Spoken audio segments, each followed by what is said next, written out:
이 시간 하나님의 말씀을 찾아보겠습니다. 오늘 우리에게 주시는 하나님의 말씀은 신약성경 디모데후서 3장 12절에서 17절 말씀입니다. 저와 여러분이 교독해서 한 절씩 읽고 마지막 절인 17절은 다 같이 읽겠습니다. 무릇 그리스도 예수 안에서 경건하게 살고자 하는 자는 박해를 받으리라.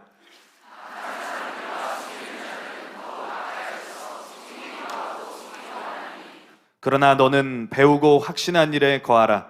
너는 내가 누구에게서 배운 것을 알며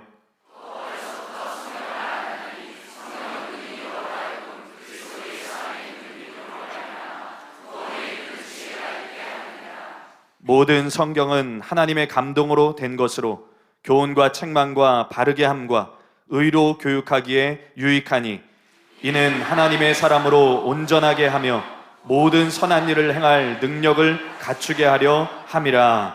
아멘. 이제 담임 목사님께서 나오셔서 왜 카톨릭과 개신교의 성경이 다른가, 이런 제목으로 하나님의 말씀 선포해 주시겠습니다.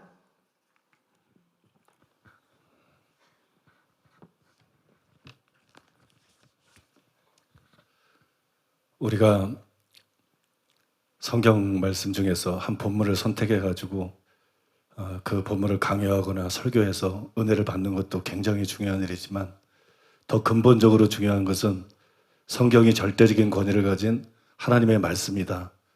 이 문제를 먼저 정립하는 것입니다. 이 근본적인 문제가 흔들리기 때문에 카톨릭이 저렇게 종교다원주의에 함락되게 된 것이고, 유럽의 교회가 몰락하게 되고, 또 한국의 교회들도 자꾸 이상한 교단이나 이상한 목사나 신학자들이 사실상 성경의 기준으로 볼 때는 이단이라고 할 수밖에 없는 사람이 신학교 교수를 하기도 하고 목사를 하기도 하고, 이 교회가 점점 변질돼 가고 있는 거예요. 미국 교회도 마찬가지죠. 하나님 말씀이 분명히 있는데 동성애를 인정하고 심지어는 동성애자 목사까지 세우는 이런 말도 안 되는 일들이 다 성경의 권위가 무너졌기 때문에 그런 것이기 때문에, 그래서 성경이 절대적인 권위를 가진 하나님의 말씀이다. 이걸 먼저 확립하는 것이 굉장히 필요하고 중요한 것입니다. 그래서 이 설교를 하고 있는데 우려를 굉장히 많이 했어요.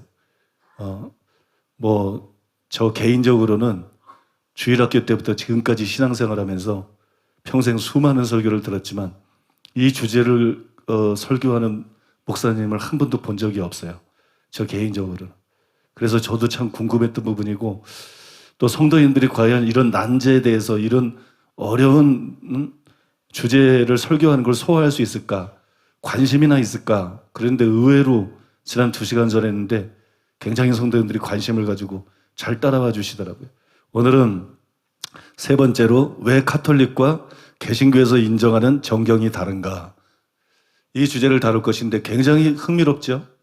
관심이 확 가죠? 굉장히 흥미로운 주제인데 지난 2시간은 어려운 주제라도 이 성경 해석을 통해서 증명이 가능한 문제이기 때문에 나름 재밌게 들을 수 있었어요. 근데 오늘은 이게 어려운 주제면서 굉장히 흥미로운 주제인데 굉장히 어려운 주제예요. 그래서 이거는 단순히 성경 해석 가지고는 답이 안 나오고 역사나 학문적인 많은 자료들을 통해서 증명을 해야 되기 때문에 오늘 여러분들이 각오를 좀 하셔야 될 겁니다. 제가 가급적이면 쉽게 설명을 드리겠지만 각오를 하시고, 그러나 이거를 우리가 알고 넘어가야 돼요. 우리는 개신교에 다니니까 개신교의 성경이 옳다, 카톨릭의 성경에 문제가 있다, 이건 말이 안 되는 거예요. 왜 카톨릭의 성경이 잘못된 것이고 개신교의 성경이 옳은 것이고 왜 개신교의 신앙이 옳은 것인지 우리가 본인도 납득이 돼야 되고 또 다른 사람들에게 납득할 수 있도록 설명을 해야 되는 거 아니에요. 그래서 오늘 여러분들이 잘 들으시고 소화하시기를 바랍니다. 오늘 주제가 굉장히 관심이 가고 흥미로운 주제예요.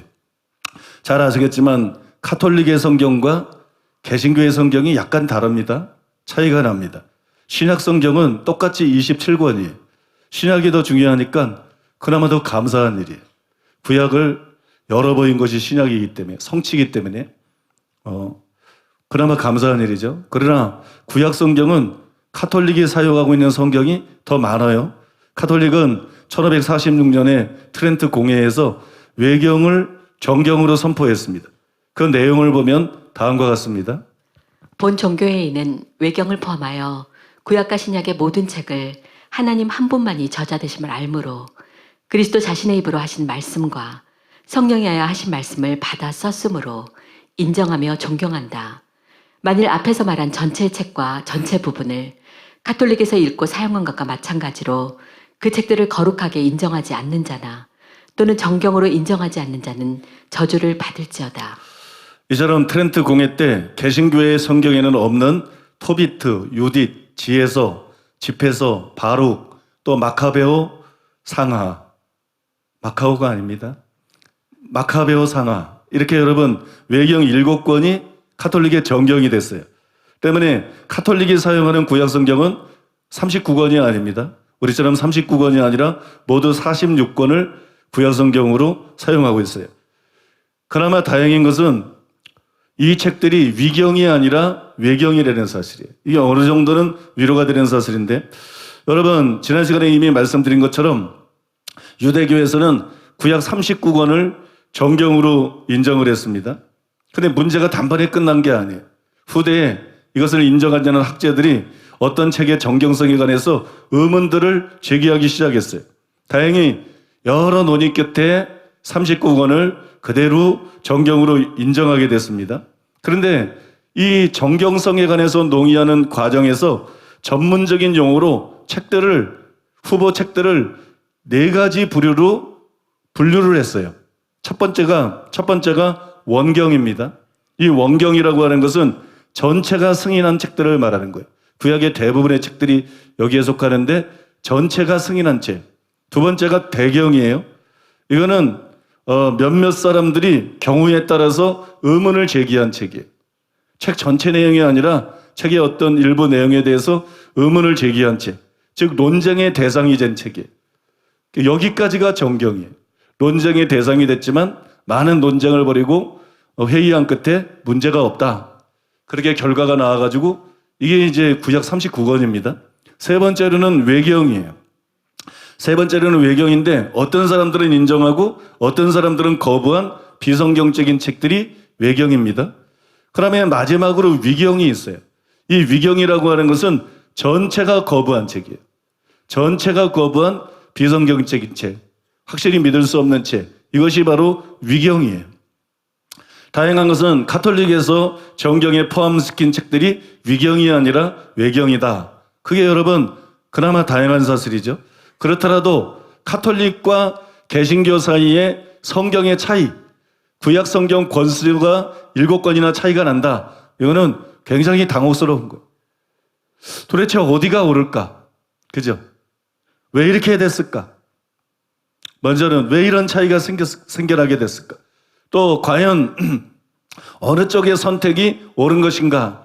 이런 의문을 우리가 갖게 됩니다. 첫째로 따라해 보겠습니다. 왜 카톨릭과 개신교의 성경이 다른가?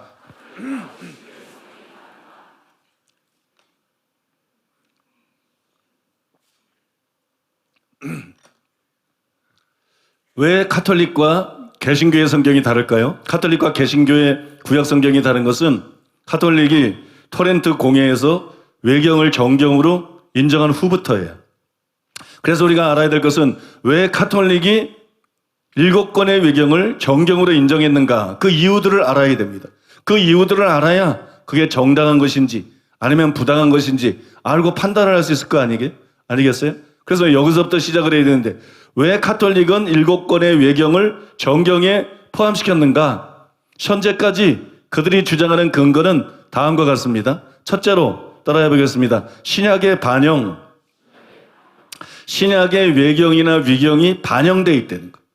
신약 성경의 외경이나 위경에 나오는 사건이나 내용들이 반영되어 있기 때문에 외경이나 위경이 성경이라는 얘기다. 뭐 그런 주장입니다. 신약 성경은 외경의 사상을 반영하고 있습니다. 외경에 들어있는 몇 가지 사건을 담고 있습니다. 예를 들어 보자 그러면 히브리서에 보면 죽은 자를 부활로 받은 여자들이 나와요. 히브리서 11장에. 또 어떤 여자들은 믿음으로 죽은 자를 부활로 받았다. 그죠? 죽은 자를 부활로 받은 어떤 여자들을 언급하고 있는데 그거는 마카비서 7장과 12장에 나오는 사건이에요. 그 내용을 말하고 있는 거예요. 또 신약 성경은 외경과 위경을 인용하고 있습니다.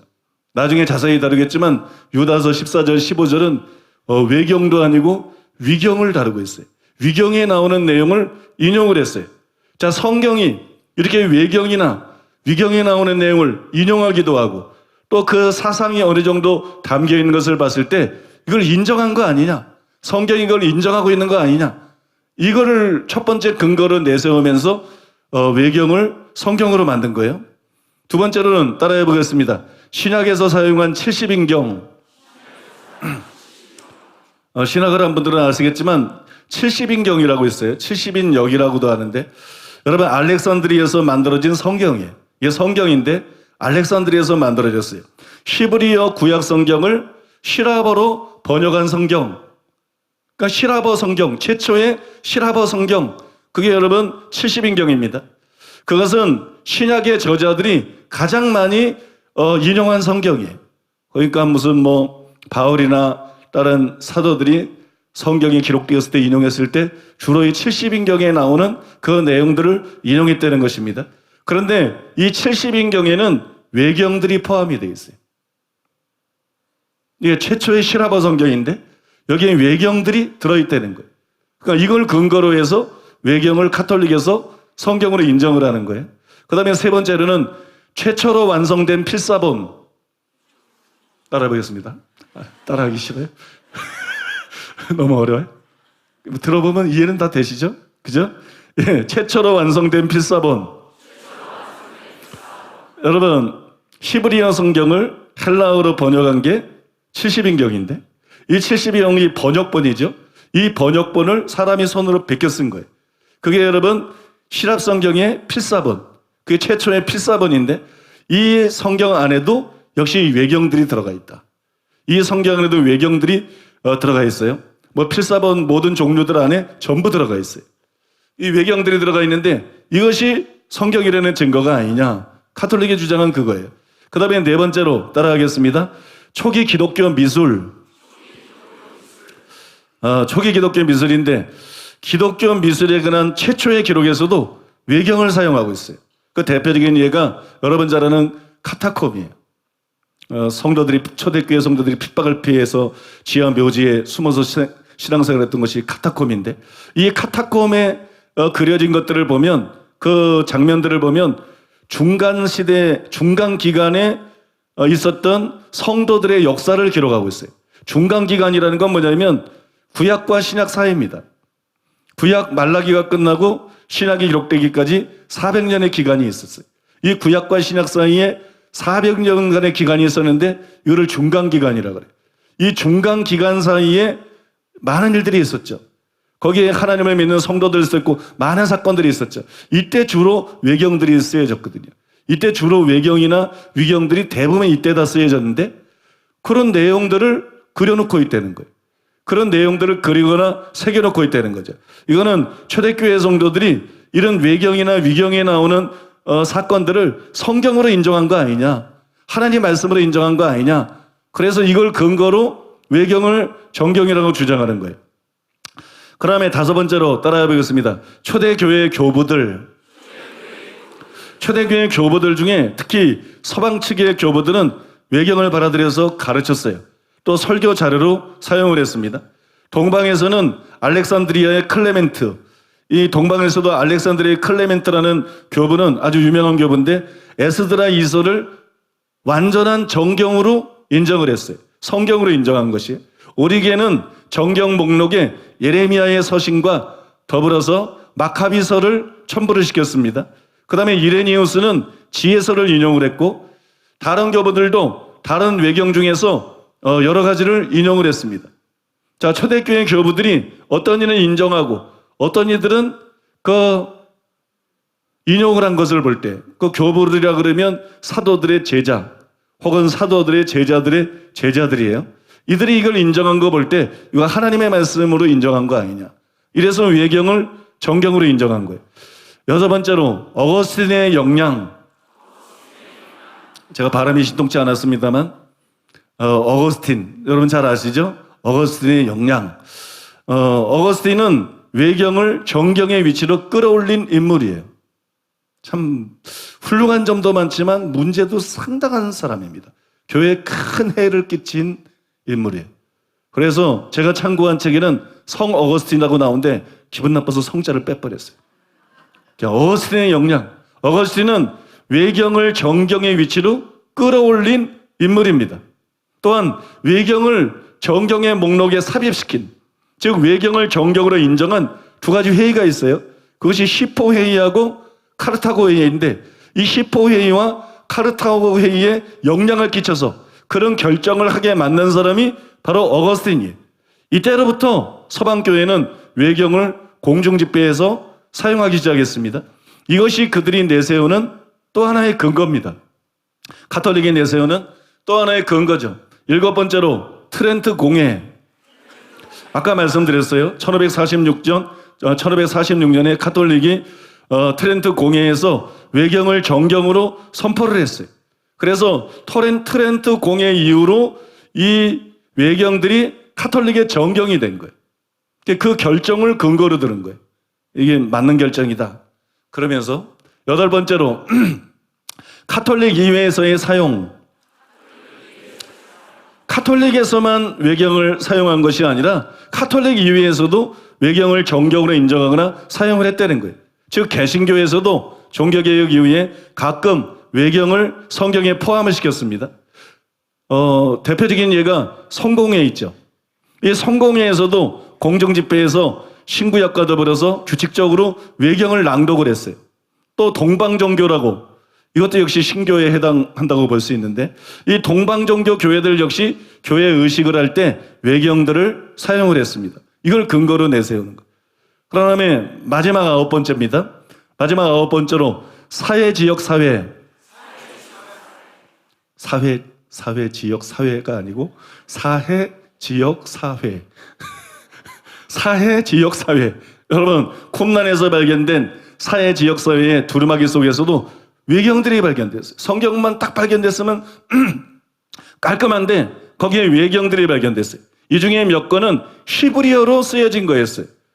이게 뭐 히브리어로 쓰여졌건 헬라어로 쓰여졌건 무슨 상관이냐? 나중에 듣다 보면 나옵니다. 나중에 정경을 결정할 때 히브리어로 쓰여진 것만 정경으로 인정했어요. 헬라어로 쓰여진 거는 외경이. 원래 구약 성경은 다 히브리어로 기록이 됐어요. 그런데 외경들은 헬라어로 기록돼 있어요. 그래서 나중에 정경이냐 외경이냐를 구약 성경에서 가를 때 여러분 헬라어로 쓰여진 건 다. 근데 여기에 그 히브리어로 쓰여진 그런 책들도 나왔어요. 그런 책들까지 나왔어요. 이것은 뭘 의미하느냐? 그리스도 이전에, 예수님이 태어나기 이전에 팔레스타인에 거주한 유대인들이 이 책들을 사용했다는 거예요. 이 책들을 사용했다는 것을 보여주는 거예요. 그러니까 이것이 성경이 맞다. 이걸 정경으로 인정해야 된다. 이것이 여러분 가톨릭의 주요 주장들이에요. 이런 주장들에 의해서 이 외경이 정경이 맞다. 가톨릭의 성경이 옳다. 이게 여러분 가톨릭의 주장입니다. 지금까지 말씀드린 이 9가지 증거, 제가 최대한 간단하게 설명했어요. 너무 복잡한 얘기를 많이 하면 헷갈리니까. 이 9가지 근거를 제시하면서 가톨릭은 외경 7권을 정경으로 인정을 합니다. 이런 카톨릭의 구약은 유대인의 성경과는 다른 거예요. 유대인의 성경, 유대인의 구약에는 이 7권이 들어있지 않기 때문에 유대인의 성경과 다른 거예요. 그러니까 가톨릭이 사용하는 구약은 워낙 유대인의 정경이잖아요. 유대인의 성경이잖아요. 가톨릭에서 사용하는 구약은 유대인의 성경과 다르다. 개신교에서 사용하는 성경이 유대인의 성경과 일치한다. 이게 중요한 거예요. 이걸 기억해 두셔야 돼요. 앞에 한 건 다 잊어버려도 돼. 그러니까 지금 이런 주장을 하고 있구나. 근데 다 잊어버려도 돼요. 근데 여러분 아셔야 될 것은 가톨릭에서 사용하고 있는 성경은 유대인의 성경과 다르다. 그런데 개신교에서 사용하고 있는 성경은 유대인의 성경과 같다. 이게 뭐가 옳은지 상당히 이렇게 힌트가 되는 중요한 점이죠. 자, 이제 본격적인 걸 말씀드려야 되겠는데, 두 번째로 따라해 보겠습니다. 카톨릭과 개신교의 정경 어느 쪽이 옳은가? 이제 카톨릭의 주장을 살펴봤어요. 왜 카톨릭의 성경과 개신교의 성경이 달라지게 됐는지, 그 배경, 어떤 이유로 달라지게 됐는지 다 살펴봤어요. 그러면 둘 중에 어떤 것이 옳은가? 이제 그거를 우리가 분별해야 됩니다. 여러분 어떠세요? 앞에서 카톨릭의 주장 9가지를 말씀드렸는데 카톨릭에서 외경을 정경으로 인정하는 이유들이에요. 그 이유들을 들어보니까 어떠세요? 그렇다면 카톨릭의 결정에 문제가 없네? 아니, 심지어는 카톨릭의 결정이 맞는 거 아니야? 이런 생각이 드시죠? 저도 여러분 이런 자료들을 접하고 난 다음에 처음에 그랬어요. 그럼 카톨릭이 옳은 거 아니야? 응? 카톨릭의 결정이 맞는 것인가? 그렇지만 카톨릭의 결정은 옳은 것이 아니에요. 그러면 왜 그들의 결정이 옳은 것이 아닌지 그 이유들을 이제 여러분들에게 조목조목 설명해 드리겠습니다. 첫째로 따라하겠습니다. 신약 성경의 권위. 노만 카이슬러와 윌리엄 닉슨은 신약에서는 외경을 영감받은 책으로 인용한 적이 없다. 그렇게 단언했어요. 신약에서는 외경을 영감받은 책으로, 즉 성경으로 인정하면서 외경의 어떤 부분을 인용한 적이 없다. 이렇게 단언을 했어요. 그 말이 맞습니다. 어떤 분은 대번에 유다서 14절과 15절을 들고 나올 것입니다. 아담의 7대손 에녹이 이 사람들에 대하여도 예언하여 이르되 보라 주께서 그 수만의 거룩한 자와 함께 임하셨나니 이는 뭇 사람을 심판하사 모든 경건하지 않은 자가 경건하지 않게 행한 모든 경건하지 않은 일과 또 경건하지 않은 죄인들이 주를 거슬러 한 모든 완악한 말로 말미암아 그들을 정죄하려 하심이라 하였느니라. 여러분 이거는 외경도 아니고 위경인 에녹에서에서 인용을 한 거예요. 이거는 성경이죠. 유다서는 성경이에요.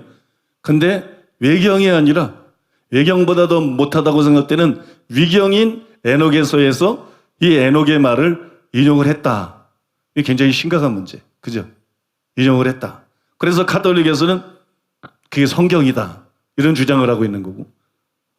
외경 같은 것이 성경일 수 있다. 이런 주장을 하는 거죠. 여러분 같은 이유 때문에 신약 성경의 정경을 결정할 때 유다서가 도마 위에 올랐어요. 유다서의 정경성에 대해서 일부 사람들이 의문시했어요. 논란의 초점은 뭐냐? 위경에서 인용을 했다. 위경인 에녹서에서 인용을 했다. 이 부분에 논란이 집중이 됐습니다. 오리겐이 이 문제를 제시를 했어요. 오리겐이 이 문제를 지적을 하고 제롬이 이를 가리켜서 문제가 있다. 이렇게 심각하게 지적을 했습니다. 그럼에도 불구하고 유다서는 초대 교부들의 인정을 받았습니다.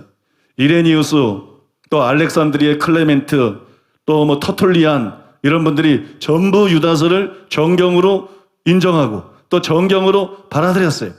자, 그분들이 받아들였으니까 끝난 거냐? 어쨌든 이 문제는 해결하고 넘어가야 돼요. 그죠?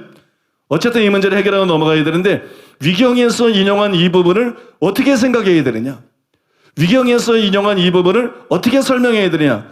사실 별로 어렵지 않습니다. 우리가 성경에 보면 사도 바울이 성경이 아닌 다른 책이나 다른 말을 인용을 한 것이 나옵니다. 사도행전 17장 28절 우리가 그를 힘입어 살며 기동하며 존재하느니라. 너희 시인 중 어떤 사람들의 말과 같이 우리가 그의 소생이라 하니. 여기 바울이 어떤 시인의 말을 인용을 했어요. 그 시인이 사도입니까? 선지자입니까? 그 시인이 만약에 시집을 썼다. 그럼 그게 성경입니까? 바울이 성경에서 인용했으니까 그게 성경이란 말인가요? 아니죠. 더구나 이 시인은 불신자입니다. 정황을 볼 때 불신자예요. 불신자인 시인의 말을 인용했어요. 왜? 이 시에 나오는 모든 내용이 진리거나 바르거나 성경은 아니지만 이 표현은 맞는 표현이다. 성경에 비추어서. 그러니까는 그거를 따가지고, 그죠? 그걸 따와서 인용을 했어요. 고린도전서 15장 33절 속지 말라. 악한 동무들은 선한 행실을 더럽히나니. 바울이 악한 동무들은 선한 행실을 더럽힌다.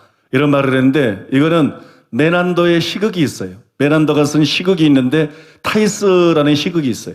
이 타이스에서 유래한 격언입니다. 그 격언을 바울이 가져온 거예요. 그 격언을 바울이 가져오면서 성도들을 가르치고 있는 거예요. 디도서 1장 12절. 그레데인 중에 어떤 선지자가 말하되 그레데인들은 항상 거짓말쟁이며 악한 짐승이며 배만 위하는 게으름뱅이라 하니. 여러분 여기 보니까 바울이 어떤 그레데인 선지자의 말을 인용을 했어요.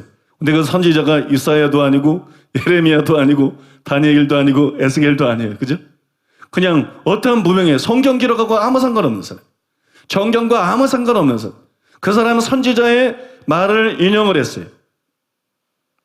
그러니까 사도 바울도 성경에서 꼭 정경만 인용한 것이 아니다. 마태복음에 특별히 그런 게 많이 나오고 신약성경 전체에 뭐 기록되었을 때 이사야가 말하되 예레미야가 말하되 뭐 구약성경을 자주 인용한 게 사실이죠. 대부분 구약성경을 인용했어요. 그러나 신약성경에서 항상 성경만을 인용했느냐? 그건 아니라는 거지. 지금 여러분 사례를 들어드린 것처럼 사도 바울도 성경이 아닌 이것저것을 인용을 했다는 거예요.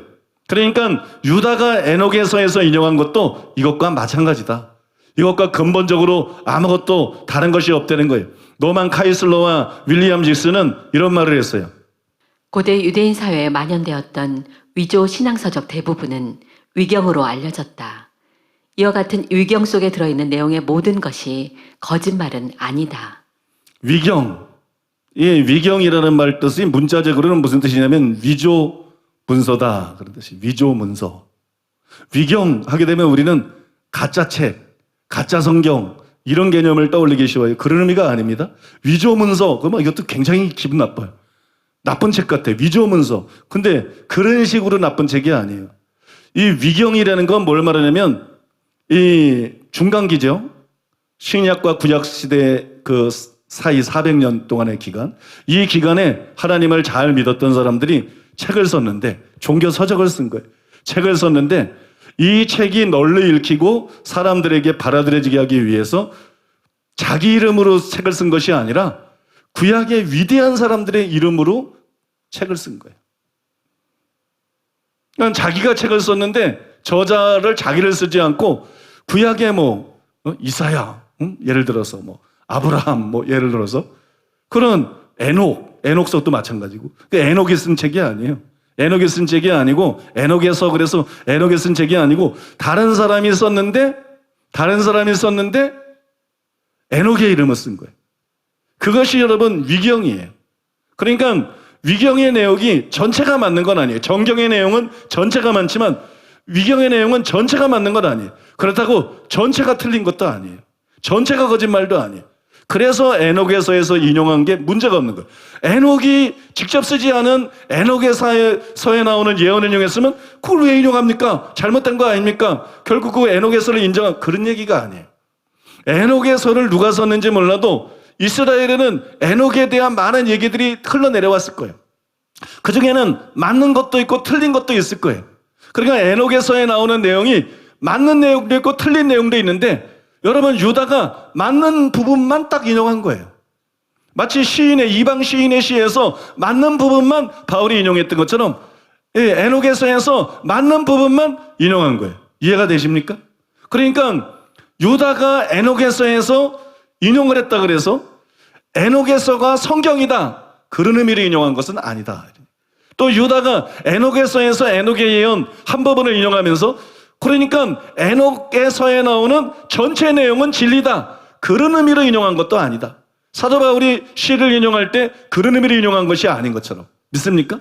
그러니까 신약 성경이 때때로 외경을 인용한다 할지라도 아주 적습니다. 굉장히 적어요. 구약 성경은 많이 인용했지만 또는 위경을 서로 인용했다 할지라도 그거는 성령의 영감을 받은 저자들이 그게 완전히 전부 가짜인 것은 아니기 때문에 그 중에 좋은 것만 인용한 거예요. 이게 간단히 말해서 위경이 뭐냐? 오늘날의 종교서적입니다. 오늘날의 종교서적. 수많은 신학자들이 쓴 거 이게 다 위경이야. 내가 쓴 거 이게 다 위경이야. 예를 들어서 성경은 절대적인 권위를 갖고 있는 거고 절대적으로 옳지만 뭐 내가 쓴 책도 그렇고 어떤 유명한 목사가 쓴 책도 그렇고 뭐 어떤 유명한 교수가 쓴 책도 그렇고 완벽한 게 아니에요. 완벽한 게 아니에요. 거기에는 틀린 것도 있고 거기에는 맞게 해석한 것도 있고 그럴 수밖에 없는 것이죠. 제가 어떤 사람의 글에서 설교를 하면서 인용을 해요. 또 우리를 공격하는 사람이 내가 뭐 누구 글을 인용했다, 누구 글을, 그게 무슨 상관이에요? 내가 누구 글을 인용했다는 것이 그 사람 전체를 인정하는 거 아니에요. 내가 누구의 책에서 인용했다는 것이 그 사람의 주장이나 그 사람의 책 내용에 전부 동의하는 것도 아니에요. 내가 그 책을 읽었는데 이런 내용은 비성경적이고 이런 것들은 잘못된 거지만 이건 맞는 거예요. 이건 맞는 거. 성경적으로 맞는 거예요. 그러니까 그 부분을 설명하면서 그걸 인용할 수 있는 것이죠. 같은 경우다 이런 얘기예요. 그러니까 가톨릭에서 신약성경 저자가 드물게는 하지만 외경을 인용했다. 뭐 위경을 인용했다. 그러니까 외경 중에도 성경이 있다. 이건 말이 안 되는 억지 주장이다. 그런 얘기입니다. 충분히 이해가 되시죠? 자, 그러면 두 번째로, 첫 번째 거를 말씀드렸고, 아까 말씀드린 9가지를 지금 이제 하나하나 설명하는 겁니다. 순서대로. 하나하나 왜 가톨릭의 주장이 맞는 것 같지만, 언뜻 들으면 맞는 것 같은데, 그게 맞는 게 아니고, 잘못된 판단이고, 잘못된 결정인가, 그걸 말씀드리는 건데, 9가지 설명이 뭐 다 필요한 설명들이지만, 9가지 설명 중에서 제가 볼 때 결정적으로 중요한 게 2가지예요. 3가지를 그러면 방금 전에 설명드린 것까지 포함시킬 수 있고, 결정적으로 중요한 게 2가지인데 이 두 번째가 결정적으로 중요한 것 중에 하나예요. 두 번째는 뭐예요? 70인역의 번역. 따라해 보겠습니다. 70인역의 번역. 여러분, 이게 굉장히 중요한 거예요. 가톨릭과 개신교의 구약성경 중에서 어느 것이 옳으냐, 이거를 알라 그러면 반드시 70인역에 대해서 알아야 돼요. 근데 70인역에 대해서 어설프게 알면 안 돼요. 70인역에 대해서 자세히 알아야 돼요. 바르게 알아야 돼요. 배경 설명부터 드리겠습니다. 주전 333년에 여러분 잘 아는 알렉산더 대왕이 페르시아 제국을 물리치고 승리를 거뒀어요. 그래서 고대 근동 지역은 시랍 세계로 전환이 됐습니다. 그가 이제 다스리면서 시랍 세계로 전환이 되었어요. 그 결과 시랍어가 고대 근동 세계에서 통용어가 되었어요. 그리고 유대인들조차도 모국어인 히브리어를 점점 잊어버리게 되고, 그런 다음에 시랍어를 상용하게 되었어요. 그래서 히브리어로 된 구약성경, 또 히브리어로 된 중간시대의 책들, 이런 책들을 사람들이 읽을 수 있도록 헬라어로 번역해야 될 필요성이 생긴 거예요. 그런 필요성이 생겨나게 되었습니다. 그래서 그 작업을 하는데, 이 구약 번역 작업을 주전 3세기 중엽에 당시 시랍 문화의 중심지 중에 하나였던 알렉산드리아에서 시작을 한 거예요. 이래서 시랍어로 번역된 구약 성경, 그게 뭐예요? 70인역입니다. 시랍어로 번역된 구약 성경, 그게 70인역이에요. 근데 이걸 왜 70인역이라 그러느냐? 이것을 번역할 때 이스라엘 열두 지파에서 6명씩 뽑았어요. 그래서 6명씩 실력 있는 번역자들을 뽑아서, 그러면 전부 72명입니다. 6명씩이니까. 전부 72명인데, 어림 숫자로는 몇 명이에요? 70명이에요. 72명이지만, 어림 숫자로는 70명. 그래서 여러분, 70명이 번역을 했다. 그래서 70인역인 거예요. 그래서 70인역, 혹은 여러분, 70인경이라는 이름이 생겨난 것입니다. 그런데 문제가 뭐냐? 시랍 시대에 유대인들 사이에서는 구약만 읽히고 있었던 게 아니에요. 구약만 읽히고 있었던 것이 아니고 종교적인 문헌들이 애독이 되었어요. 그런 문헌들 중에서도 특별히 15권이 사랑을 받았어요. 15권이 사랑을 받았는데 번역자들이 구약 성경과 함께 이 책들을 함께 번역을 한 거예요. 그런 다음에 함께 이 70인역 안에 수록을 하고 포함을 시킨 것입니다. 그래서 이 전체를 가리켜서 뭐라고 부르냐 그러면 70인역이다. 70인역 혹은 70인경이다. 그렇게 부르는 거예요.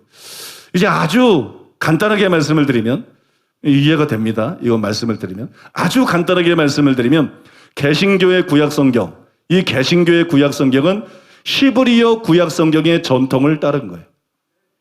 원래 구약성경, 유대인들이 사용했던 원래 구약성경, 그 히브리어로 되어 있죠.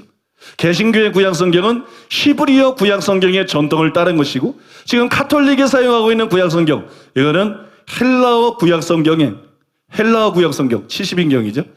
헬라어 구약성경의 전통을 따른 것입니다. 그 차이가 있는 거예요. 하나는 히브리어 구약성경, 하나는 헬라 구약 성경의 전통을 따른 거예요. 여기서 우리가 자칫 잘못 생각하면 그렇게 생각할 수 있어요. 그래, 히브리어 구약 성경이 있었고 또 헬라 구약 성경이 있었는데 우리는 개신교에서는 히브리어를 선택했고 구약 성경을 선택했고 가톨릭에서는 헬라 구약 성경을 선택했다면 구약 성경이 두 종류가 있었는데 어느 거 하나 선택할 수 있는 거 아닌가? 그게 뭐가 잘못됐는가? 그게 뭐가 문제인가? 이런 생각할 수 있죠. 그러나 절대로 그렇지가 않습니다. 절대로 그렇지가 않은데 왜 그렇지가 않느냐? 70인역에는 헬라어를 사용하는 디아스포라라 그래요. 디아스포라 유대인들, 재외 유대인들. 이스라엘 땅에 유대인들이 사는 것이 아니라 다른 나라 가서 퍼져서 살고 있던 유대인들. 이게 디아스포라 유대인들인데 이 디아스포라 유대인들이 즐겨 읽던 책들이 수록이 돼 있다는 거예요. 구약 성경만 딱 번역했으면 좋은데 이 디아스포라 유대인들, 재외 유대인들이 즐겨 읽던 책들이 이 안에 함께 번역이 됐다. 그리고 또 문제는 뭐냐? 본토 유대인들은 이걸 인정하지 않았다. 유대인의 본거지는 바로 본토잖아요. 근데 본토 유대인들은 이 책들을 인정하지 않았다. 그렇기 때문에 둘 중에 아무거나 선택하면 되는 게 아니에요. 반드시 여러분 히브리 성경의 전통을 따라야 되는 거예요. 우리가 이것을 얀미아 회의를 통해서도 재확인할 수가 있습니다. AD 90년경에 그 당시의 유대 최고의 랍비예요. 당시 유대의 최고의 랍비의 이름이 요하난 벤 자카이라는 랍비가 있었어요. 좋은 사람은 아니에요. 요하난 벤 자카이라는 랍비가 있었는데 이 랍비가 최고의 권위를 갖고 있었어요. 최고의 유대교 학자였어요. 이 랍비가 랍비들을 불러 모았어요. 그래서 얌니아 지방에 있던 예시바라고 불리는 랍비들의 모임이 있어요. 그 랍비들의 모임에서 구약 성경의 정경을 결정하는 모임을 가졌습니다. 최고의 랍비가 주체가 돼가지고 랍비들을 전부 불러 모아서 구약 성경의 정경의 목록을 결정하는, 확정하는 그런 여러분 모임을 벌였어요. 이때 여러분 히브리 구약 성경 원래대로 그 구약 성경을 정경으로 확정했습니다. 그러면서 70인경에 나오는 책들 중에 일부를 배제시켰어요. 어떤 책들을 배제시켰느냐? 아까도 제가 말씀드렸죠. 히브리어로 쓰여지지 않고 헬라어로 쓰여진 책, 이거 전부 배제시켰어요. 원래의 성경은 전부 히브리어로 쓰여져 있었어요. 그 다음에 외경이나 위경은 전부 헬라어로 쓰여져 있었어요. 이 책들을 바꿔 말해서 외경을 전부 배제시켰어요. 이 외경들은 정경에 자격이 없다. 공개적으로 선포를 했습니다. 공개적으로 천명을 하고 그러란 다음에 이거를 성경에서 제외를 시켰어요. 물론 어떤 사람들은 얀미아 회의를 믿지 않습니다. 얀미아 회의를 믿지 않고 여기에 회의적인 사람들이 있어요. 그래도 결과가 바뀌지 않아요. 왜 그래도 결과가 바뀌지 않느냐? 왜냐하면 얀미아 회의는 정경의 목록을 새롭게 확정한 모임이 아닙니다.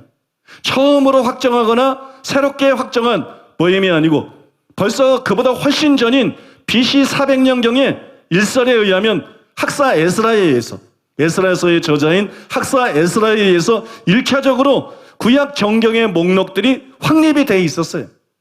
그거를 다시 받아들인 거예요. 그걸 다시 받아들이고 그걸 다시 승인한 거예요. 바꿔 말해서 유대인들이 인정한 구약 성경은 원래부터 유대인들이 인정한 구약 성경은 가톨릭에서 사용하고 있는 외경 7권을 포함한 그것이 아니고 개신교에서 사용하고 있는 바로 이 구약 성경이다. 믿습니까? 그러니까 이것이 옳다. 그런 얘기예요. 이것이 옳다. 여기서 덧붙여서 말씀드리고 싶은 것은 70인역은 알렉산드리아에서 만들어진 번역본이에요. 근데 아까도 잠시 말씀드렸지만 유대인 성경의 본거지는 팔레스타인입니다. 알렉산드리아가 아니에요. 팔레스타인이죠. 유대교는 기독교하고 다릅니다. 기독교의 중심이 어디예요? 예루살렘이 아니에요. 기독교는 예루살렘에서 시작이 된 거지. 예루살렘과 온 유대와 사마리아와 땅끝까지 기독교는 중심이 없어요. 그냥 어디에나 계시는, 어느 교회나 임재 계시는 예수님이 중심이지. 믿습니까? 기독교의 중심은 예수 그리스도지. 근데 유대교는 달라요.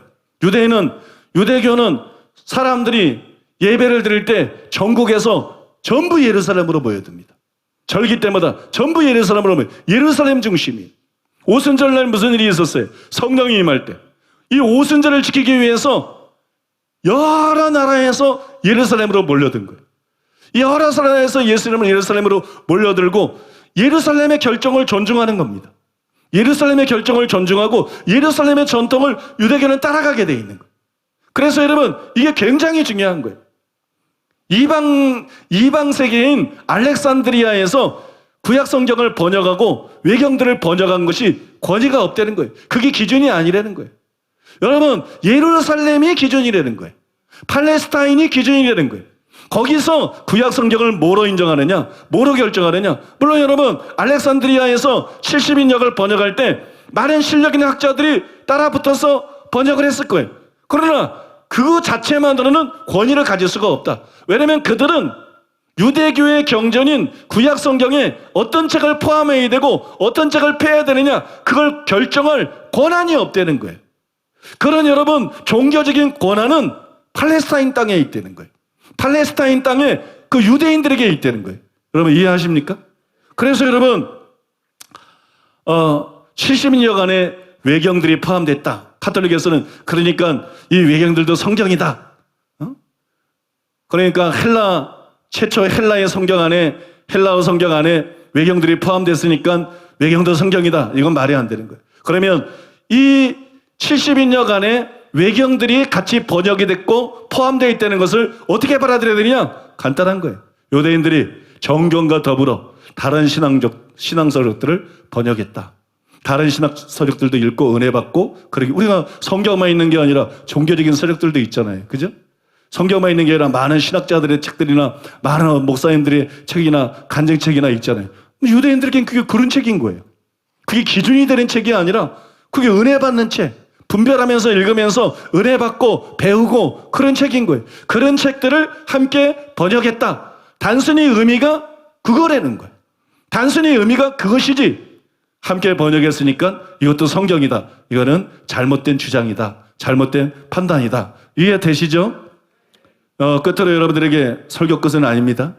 끝으로 여러분들에게 웨인 그루뎀의 말을 하나 소개해드리고 싶은데, 웨인 그루뎀이 이렇게 말했어요. 유대인들이 외경들을 성경으로 인정한 적은 한 번도 없었다. 이게 답이에요. 유대인들이 외경들을 성경으로 인정한 적은 한 번도 없었다. 그러니까 여러분, 외경을 성경으로 인정하면 안 된다는 거예요. 그게 옳다는 것입니다. 이제 세 번째로 따라해 보겠습니다. 최초로 완성된 필사본. 여러분, 성경의 초기 시라버 필사본, 그러니까 히브리어 성경이 70인역 헬라어 성경으로 번역이 됐어요. 이 번역본을 손으로 베껴 쓴 걸 필사본이라고 그러는데, 이 헬라어 필사본은 AD 4세기에 쓰여졌어요. AD 4세기에 만들어졌는데, 그 필사본은 외경을 포함시키고 있는 70인역의 전례를 따르고 있어요. 당연한 거죠. 근데 카톨릭에서 자, 필사본에도 외경이 나오지 않느냐? 그러니까 이게 성경이다. 이거는 이제는 가치가 없는 거죠. 그죠? 앞에 설명한 것에 의해서, 그죠? 70인경을 그대로 따라한 건데, 베껴 쓴 건데, 70인경이 외경이 포함된 게 정경성과는 무관하다는 게 다 설명하고 증명했기 때문에, 그죠? 이거는 뭐 더 이상 대답할 필요도 없는 겁니다. 넘어가겠습니다. 네 번째로, 초기 기독교 미술. 예술적 표현이 외경의 정경성을 결정짓는데 결정적인 요인이 될 수 있느냐? 없는 거죠. 예술은 예술인 것뿐인 거죠. 카타콤 안에 중간 시대의 성도들의 역사를 그려놨다. 그거는 중간 시대의 그 신앙인들의 신앙을 흠모하고 본받기를 원하는 것이지. 그죠? 그걸 흠모하고 본받기를 하고 어떤 신앙의 유산으로 여긴 것이지, 그 중간 시대의 기록을 정적으로 여겼다. 그거하고는 다른 거라는 거예요. 그러니까 이것도 너무 지나친 억측이다. 그렇게 말할 수 있습니다. 다섯 번째로, 초대 교회의 교부들. 물론 여러분 아까 설명해 드린 것처럼 초대교회 교부들 중에 일부가 외경을 정경으로 인정을 했어요. 그런 분들이 있습니다. 그러나 멜리토, 오리겐, 시릴, 아다나시우스, 이분들 초대교회의 여러 굉장히 위대한 그런 교부들인데, 이분들은 전부 외경을 반대를 했어요. 그다음에 중요한 사실이 뭐냐? 어거스틴 이전까지는 어떤 영향력 있는 교부도 트렌트 공회에서 정경으로 결정한 7권의 책 전체를 성경으로 인정한 적이 없다. 그냥 개개인들이 부분적으로 어떤 책을 성경으로 인정하기도 하고 인용하기도 했지만 카톨릭에서 결정한 그 7권 전체를 정경으로 인정한 교부는 단 한 사람도 없다. 그러니까 이것도 증거가 될 수 없다. 그런 것이에요. 그다음에 6번째가 따라하겠습니다. 어거스틴의 결정. 잘 따라하고 계십니까? 생각보다 어렵진 않죠? 예, 좀 딱딱한 내용이긴 하지만 그래도 우리가 관심을 가진 부분이기 때문에 관심을 갖고 잘 들으면, 그죠? 그래도 이해도 가고, 다시 설명을 하면 못해. 다시 설명을 하면 못하지만, 카톨릭이 이런 근거에 의해서 옳다 그러지만 사실은 그게 아니라 개신교의 성경이 옳은 것이구나. 결국은 이 성경의 기초에서 신앙생활에는 개신교 신앙이 카톨릭보다 훨씬 성경적이고 바른 것이구나. 그걸 알면 되는 거거든요. 그걸 알면. 자, 어거스틴의 정경. 어거스틴은 시포와 카르타고에서 열린 교회에 의해 영향을 끼쳤어요. 그래서 외경을 정경 목록에 삽입시키는 일을 했습니다. 그런데 이 두 회의는 누구의 영향권 아래에 있었느냐? 첫째는 어거스틴의 영향권 아래에 있었고, 두 번째로는 70인 번역의 전통의 영향 아래에 있었어요. 그런 회의고 조그마한 지역회의다. 교회 전체적인 회의가 아니었다. 조그마한 지역회의였습니다. 더구나 권위 있는 히브리 학자는 아무도 이 두 회의에 참석하지 않았어요.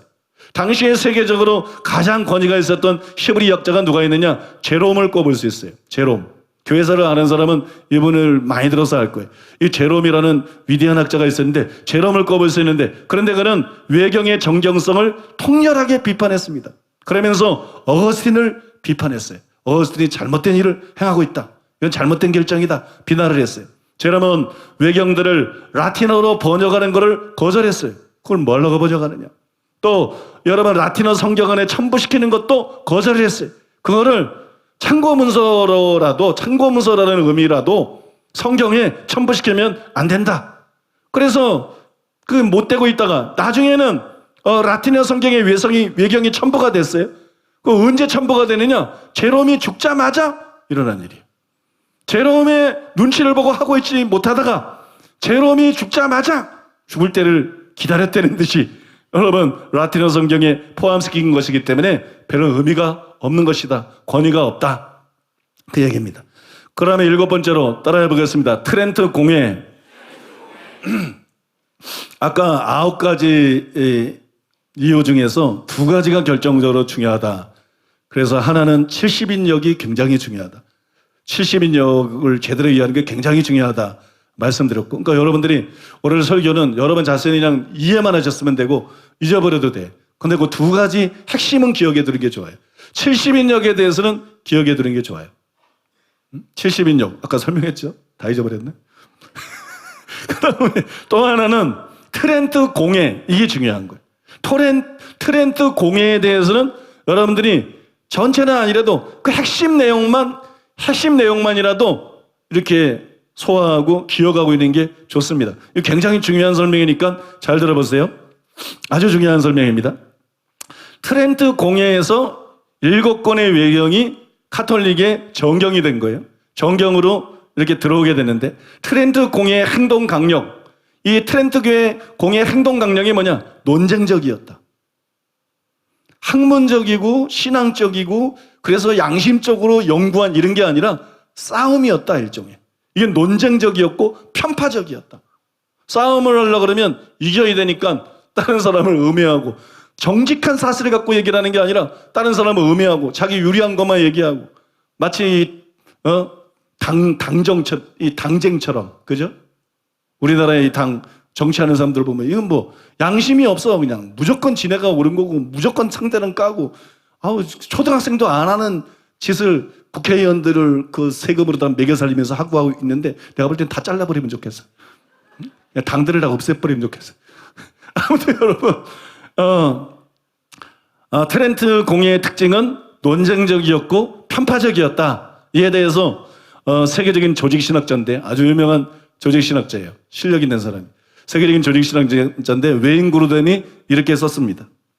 로마 카톨릭에서 외경을 정경의 일부로 공식적으로 선언한 것은 1546년 트렌트 공의회에서였다. 트렌트 공의회는 마틴 루터와 급속도로 퍼지던 종교개혁에 대한 반작용으로 모인 모임이었고, 외경들이 죽은 자들을 위한 기도나 믿음과 행위에 의해 의롭게 된다는 그들의 가르침을 지지하고 있다는 사실은 매우 중요하다. 뭔가 냄새가 나죠? 그죠? 뭔가 여기 들어도 그냥 입신 상태에서 들으면 안 들려요. 로마 카톨릭에서 외경을 정경으로 인정한 그 최초의 사건은 트렌트 공의회에서였는데, 트렌트 공의회는 마틴 루터와 급속도로 퍼지던 종교 개혁에 대한 반작용으로 모인 모임이었다. 이걸 반작용으로 모인 모임이었다.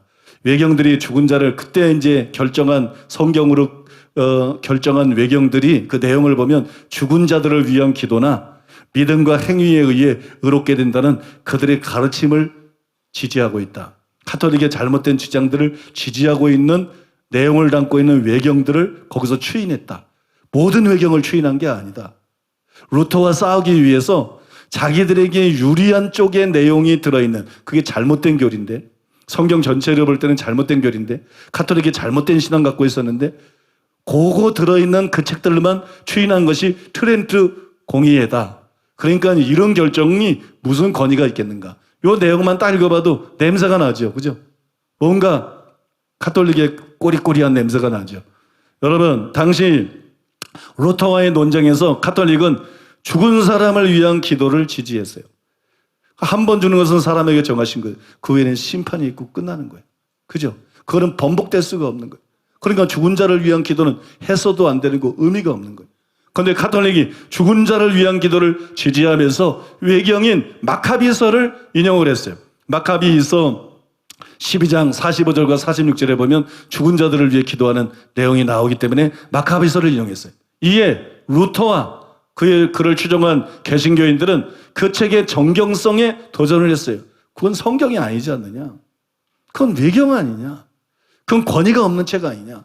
거기 나오는 거 가지고 어떻게 우리가 신앙과 교리를 세울 수 있느냐? 이렇게 주장하면서 루터와 개신교인들은 신약성경과 신약성경 말씀에 비춰볼 때 이건 아니지 않느냐? 그 다음에 초대교회 교부들과 교사들의 그거를 증거로 들이댔습니다. 그러자 카톨릭이 트렌트 공회를 연 거예요. 그러자 카톨릭이 트렌트 공회에서 외경을 정당화시킨 거예요. 그건 성경 아니지 않느냐? 그러니까 이건 이제부터 성경이다. 그건 권위 없는 글 아니냐? 그 외경에서 그걸 정경으로 인정함으로써 루터에게 응수한 것이, 이런 결정이 무슨 의미가 있느냐? 그런 얘기죠. 그리고 외경은 실제로 14권인데 외경은 실제로 또 15권이라고는 분류하는 방법에 따라서 다르기 때문에 14권인데 14권 모두가 트렌트 공의에서 승인을 받은 게 아니다. 왜 외경을 성경으로 인정하려고 그러면 14권 전체를 인정해야 되지 그중에 7권만 인정하는가? 예를 들어서 에스드라 1서와 2서, 브나스의 기도서 이런 건 제외가 됐어요.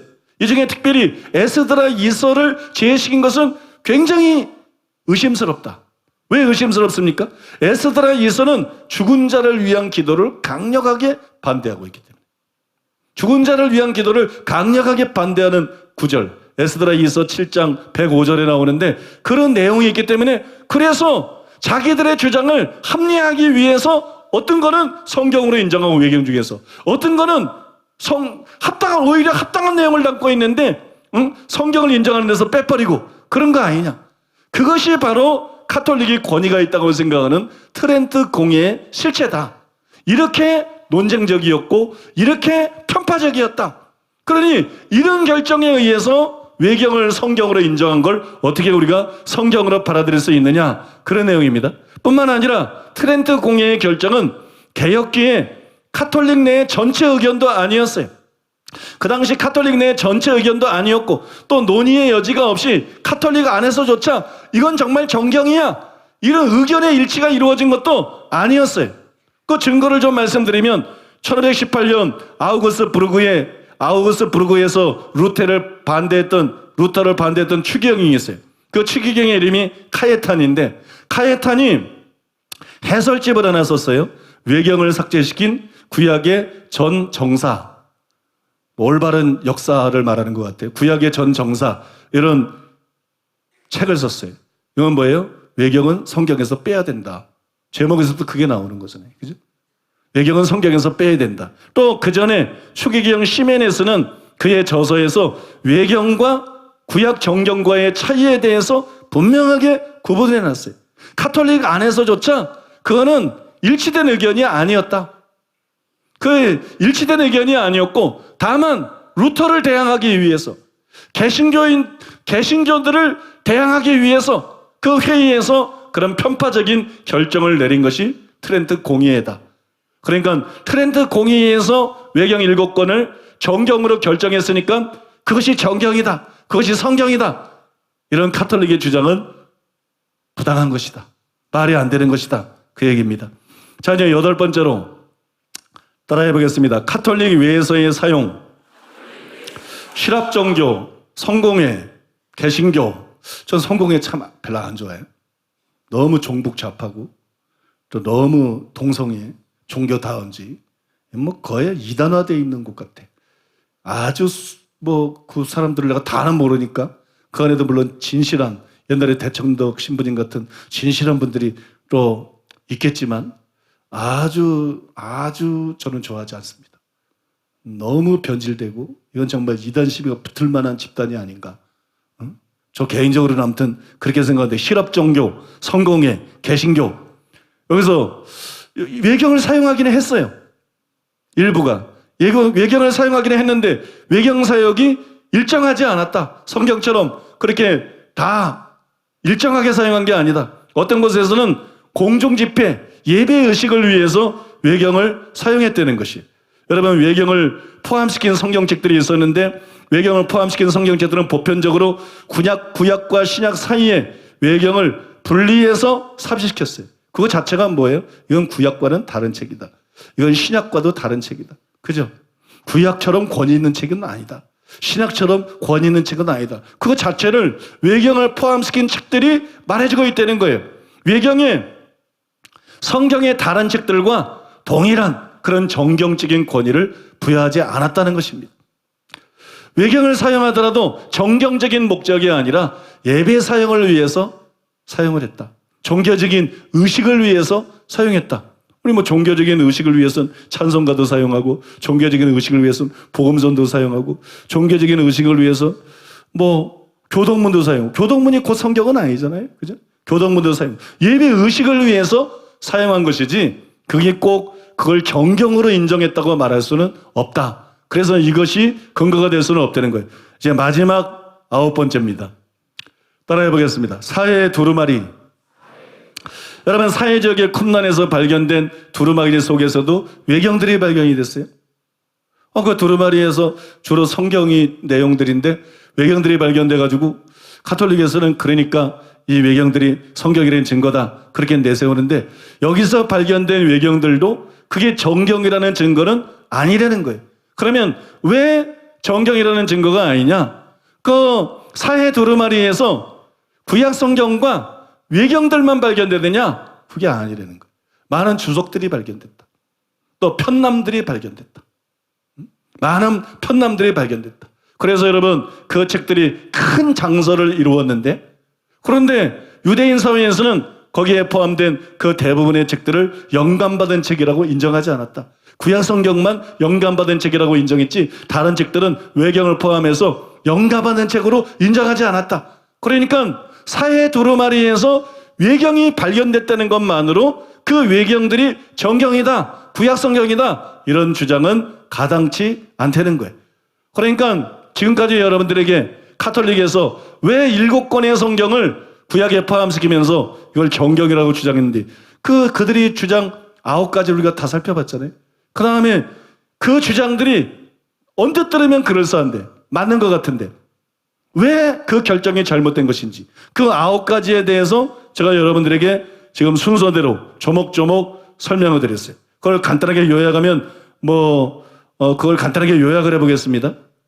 외경들은 예배 의식이나 종교서적으로 사용되었을 수는 있어도 우리의 믿음의 근간이 되는 정경으로 사용되지는 않았다. 한마디로 요약하면 그거예요. 그죠? 외경이 종교서적이나 예배 의식에 사용되긴 했어도 그것이 여러분 성경으로 사용되지는 않았다. 성경으로 사용되지는 않았다. 그러니까 그건 정경이 아니다. 우리가 몇 가지를 알아야 되는데, 첫째로는 유대인 사회에서는 그 책들을 정경으로 인정한 적이 없다. 두 번째로는 그러한 책들은 예수님으로부터 또는 신약에서 인정받은 적이 없다. 그 다음에 세 번째로 초대교회 훌륭한 교보들 중에 거의 다가 그 책의 정경성을 부인했다. 네 번째로는 어떤 교회 회의도 4세기 후반까지 그것들을 정경으로 간주하지 않았다. 그 다음에 다섯 번째는 위대한 성경학자이며 라틴어 성경 번역자인 제롬도 외경을 강력하게 부인했다. 여섯 번째로는 심지어 개혁기간 중에 많은 카톨릭 학자들도 외경의 정경성을 부인했다. 그 다음에 마지막 일곱 번째로는 동방정교, 성공회, 개신교 교회들은 지금까지 외경을 영감받았다고 보거나 정경으로 인정한 적이 단 한 번도 없다. 여러분, 이런 근거들에 의해서 외경을 정경으로 받아들인 것은 잘못된 거예요. 여기에 이제 제가 여러분들에게 덧붙여서 꼭 소개해드리고 싶은 글이 있는데, 웨인 그루뎀의 글이에요. 웨인 그루뎀의 글을 인용하는 것이 여러분들에게 도움이 될 것 같습니다.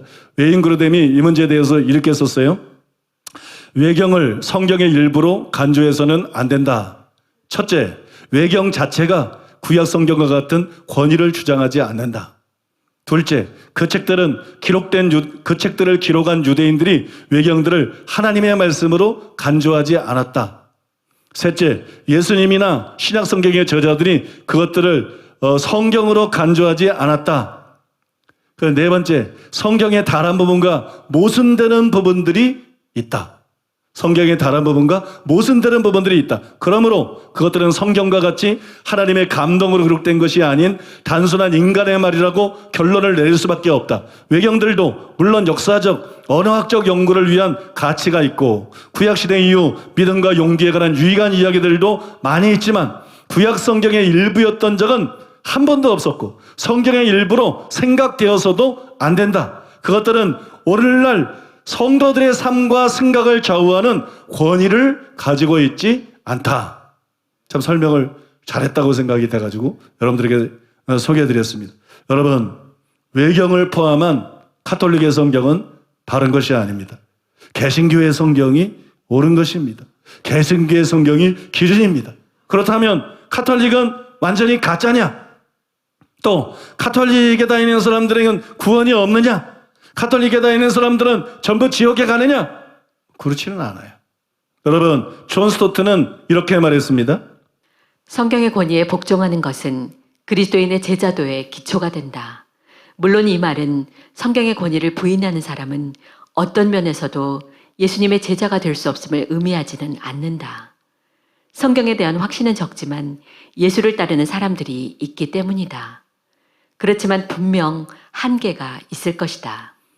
또 여러분이 잘 아는 권영경 교수님은 아주 대담한 말을 했어요. 대담하게 이렇게 말했습니다. 신약이라는 것을 아예 몰랐던 초대교회가 있었다. 또한 대부분의 교회가 성경의 일부만을 읽고 살아온 긴 세월이 있었다. 하지만 그렇다고 해서 그들의 신앙이 우리보다 못한 것은 결코 아니다. 정경 형성의 과정에서 당시 교회 지도자들은 우리만큼, 아니 우리보다 더 건강한 신앙을 갖고 있었다. 양면성이 있는 것 같아요. 양면성이. 어떤 사람은 신구약 66권의 권위를 철저하게 인정하지는 않지만 신앙이 좋은 사람도 있다. 자유주의 신학자들 중에서도 아주 부활을 부인한다든지 이거는 완전 이단이지만 그런 정도는 아니면서 자유주의인 사람도 있거든요. 그런 사람들이 이제 성경의 권위에 대해서는 좀 회의를 가지면서도 아주 신앙이 좋은 사람도 있을 수 있다. 또 초대교회 때에는 신약 성경이 없었다. 그래서 바울의 설교를 들은 사람이나 혹은 그 이후에 그죠? 초대교회 성도들의 믿음이 나빴는가? 또는 1세기, 2세기, 3세기 쭉 교부들 또 그 이후 세대를 생각할 수도 있겠죠. 이 사람들은 성경을 완전히 완성된 성경을 갖고 있지 않았다. 성경의 일부밖에 가지고 있지 않았다. 그래서 그들의 믿음이 꼭 우리보다 못하다고 할 수 있는가? 그러니까 양면성이 있는 것 같아요. 하나는 성경을 권위를 인정하고 성경을 배우고 그 말씀에 입각해서 신앙생활하는 이것이 필요한 것이지만 제일 중요한 거는 회개다. 제일 중요한 건 회개다. 제일 중요한 거는 행함 있는 삶 믿음이다. 제일 중요한 거는 거룩하게 사는 것이다. 제일 중요한 거는 기도하는 것이다. 제일 중요한 거는 사랑하는 것이다. 제일 중요한 거는 예수님을 닮는 것이다. 이게 진짜 믿음을 좋게 만드는 것이지. 믿습니까? 그러니까 성경을 부분밖에 안 갖고 있었거나 혹은 성경의 권위를 완전히 확신하지 않는 사람이라 할지라도 이런 점에 있어서 철두철미하게 살아간다 그러면 그 사람의 믿음을 어찌 나쁘다 할 것인가. 이런 면도 분명히 있다는 거예요. 이런 면이 있다. 그러나 똑같이 회개하고 이제 이거는 이제 다홍침하죠. 열심히 회개하고 행함 있는 삶 믿음을 가지고 거룩하고 또 사랑하고 예수님을 닮고 기도 열심히 하고 전도 열심히 하고 봉사 열심히 하고 이런 삶을 살아가면서 그 다음에는 성경을 정확하게 하는 것이 굉장히 중요하다. 성경을 정확하게 하는 것이 굉장히 중요하다. 열심만 있고 지식을 쫓아지면 안 되는 것이기 때문에 성경을 정확하게 알고 성경대로 신앙생활할 때 그 믿음이 더 성장하게 되고 더 힘있게 되고 더 바르게 되는 것은 사실이다. 요 양극단에서 절대로 치우치면 안 되는 거예요. 우리가 성경의 권위를 인정하고 성경을 사랑하고 읽고 배우고 연구하고 필요하지만 그게 회개를 대신해 주지 않는다. 그게 순종을 대신해 주지도 않고 거룩을 대신해 주지도 않고 사랑, 예수님 닮는 거, 기도하는 거, 전도하는 거 대신해 주지 않는다. 그러니까 열심히 사라진 신앙은 벌써 문제가 있는 거예요. 열심히 사라진 신앙. 여러분 뜨거워야 되고 열심히. 그럼 우리가 기도할 때도 주여 삼창하고 기도합시다. 웅얼웅얼하지 말자는 거예요. 말씀 듣고 웅얼웅얼하지 말자. 어떤 때는 우리가 또 교육적인 내용을 많이 하기 때문에 오늘 말씀 듣고 뭘 통성으로 기도할 내용이 있어. 그래도 우리는 항상 회개해야 될 게 있고, 그죠? 항상 회개해야 될 게 있고, 항상 우리가 순종하지 못한 부분이 있고, 항상 성령의 은혜를 필요로 하고, 성령 충만을 필요로 하고, 믿습니까? 더 기도할 수 있는 힘과 은혜가 필요하고, 전도할 수 있는 용기와 지혜와 성령의 권능이 필요하고, 항상 우리는 하나님께 구해야 될 게 많고 그 은혜를 의지해야 되잖아요. 설교 딱 듣고 난 다음에 회개부터 들어가면 되지. 그러니까 주여 삼창하고 기도할 때 설교는 배우는 설교였더라도 아무튼 여러분 우리는 뜨거운 믿음을 가져야 됩니다. 뜨거운 믿음을 가지면서 그러면서 성경적인 믿음. 믿습니까? 뜨거우면서 또 무식하면 안 돼. 뜨거우면서 무식하면 안 돼. 막 그냥 또 뜨겁게 성경 보고 막 뜨겁게 기도하고 이러다 보면 무시할 수 있어. 뭐 그냥 성경만 얘기해야 되고 뭐 학자들의 그런 인용하면 안 되고 뭐 책에서 인용하면 안 되고 그거 다 극단이에요. 바울도 인용을 했는데. 그죠? 바울도 시인의 말도 인용하고 바울도 여러분 다른 사람들의 말들을 인용했는데 성경만 얘기한다고 성경적인 것은 아니죠. 성경만 얘기한다고 성경적인 것이 아니고 여러분 우리는 또 많은 실력 있는 학자들 또 많은 훌륭한 목회자들의 책을 열심히 읽어가지고 그들이 깨달은 걸 무조건 받아들이는 게 아니라 성경을 기준 삼아서 성경적인 것만 받아들일 때 성경에 대한 이해가 확장이 되는 것이고 진짜 성경적이 되는 것이지 성경만 읽는다고 성경적인 것은 아니에요. 성경만 인용한다고 성경적인 것은 아니에요. 성경을 이해해야 성경적인 거지. 근데 그 성경을 이해하는 데는 성경을 읽는 것도 필요하고 성령의 감동과 가르침도 필요하고 또 여러분 학자들의 책을 열심히 읽고 배우는 것도 필요하고 많은 목회자들의 훌륭한 책들을 또 열심히 읽고 취할 것은 취하는 것이 필요한 것이죠. 여러분 이 모든 것이 신앙에 필요한 것이고 그래서 균형을 잡아야 된다는 거예요. 절대적으로 균형을 잡아라. 학자들의 책 읽고 성경 읽고 종교서적 읽고 연구하고 그러면서 기도 안 하고 뜨겁지 않고 그럼 그건 진짜 문제야. 또 열심히 기도하고 열심히 성경 읽으면서 그러면서 또 학자들의 책은 무시하고 책들은 무시하고 그것도 문제야. 양쪽이 같이 가야 돼요. 취사 선택이 아니라 여러분 함께 취해야 되고 함께 갈 때 정말 건전한 신앙이 되고 정말 살아있는 신앙이 되고 정말 힘있는 신앙이 될 줄로 믿습니다. 그래서 여러분, 뭔 얘기냐? 저는 카톨릭 안에도 진실한 신자들이 있다. 비록 카톨릭에서 7권을 정경으로 잘못 삼는 실수를 저지르고 그걸 기초해서 신앙생활을 하지만 뭐 최악의 경우 그것도 종교서적이니까 종교서적 몇 권 더 읽어서 그걸 믿는다 그러면 조금밖에 뭐 잘못되지 뭐 그거 가지고 뭐 당장 지옥 가거나 뭐 믿음이 다 잘못되거나 이런 건 아니거든요. 그러니까 카톨릭 안에도 진실한 신자들이 있고 그들은 천국에 갈 것이다. 믿습니까?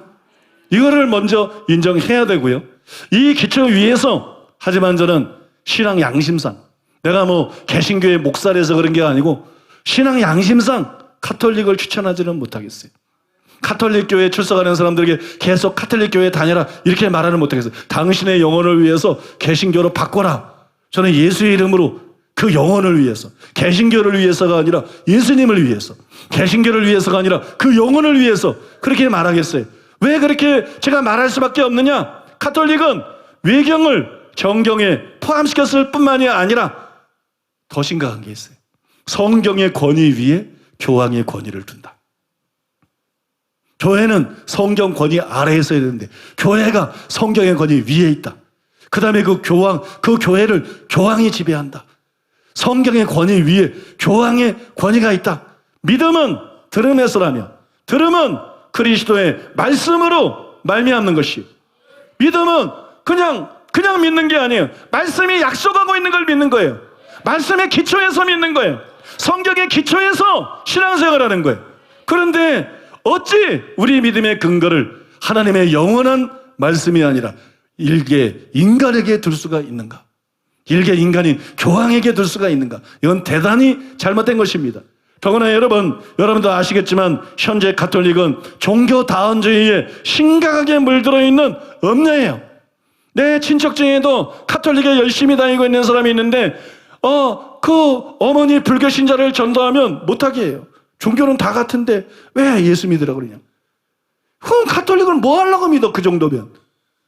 여러분 내가 군대에 있을 때 보쳤을 때 가톨릭 신대 나오는 신부 될 사람 2사람과 보쳤었는데 한 사람이 종교는 다 같다는 거야. 어디나 다 구원이 있다는 거야. 뭘 하고 신부 되냐? 혼자 살고 싶어서 신부 되냐? 그건 비정상이지.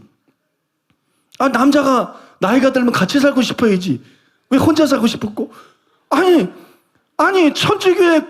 천주교만 구원 있는 것도 아니고 그건 뭐 하려고 신부가 되는가? 그래서 다른 또 그 가톨릭 신학대학 학생하고 보철했을 때 또 얘기를 했더니 날 쳐다봐요. 그게 뭐가 이상하냐 그래? 이 정도라니까요. 제가 군대 생활할 때 얘기라니까. 같은 내업안을 쓴 사람 중에 가톨릭 대 다닌 사람이 신부 된 사람이 2사람인데 둘 다 종교 다양주의. 가톨릭은 음녀입니다. 가톨릭은 창녀입니다. 영적인 창기입니다. 한 남편인 그리스도께 드리려고 중매할미로다. 바울이 그랬는데 이건 뭐 불교를 믿어도 괜찮다. 이건 뭐 알라를 믿나 얼라를 믿나 그거 믿어도 괜찮다. 이건 유교를 믿어도 괜찮다. 이건 이것도 남편이고 저것도 남편이고 이건 영적인 창기예요. 여러분 창기일수록 화장을 진하게 합니다.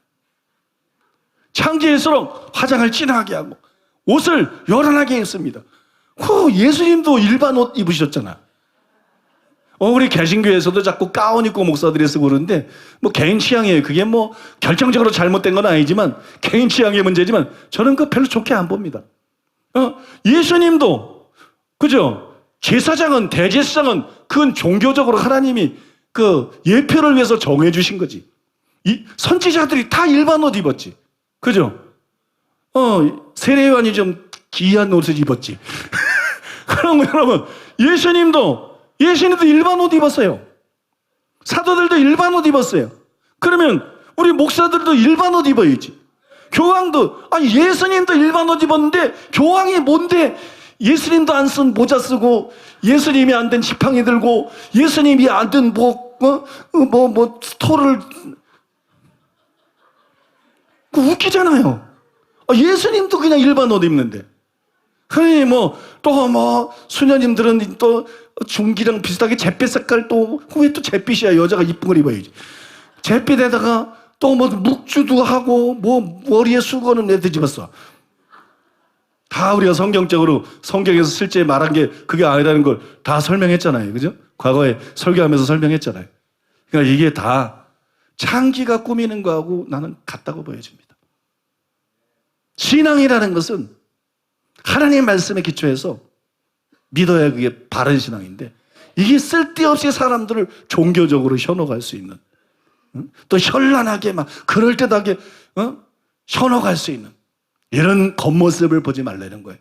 이런 겉모습을 보지 말고 여러분 실제 그 신앙을 보라는 거예요.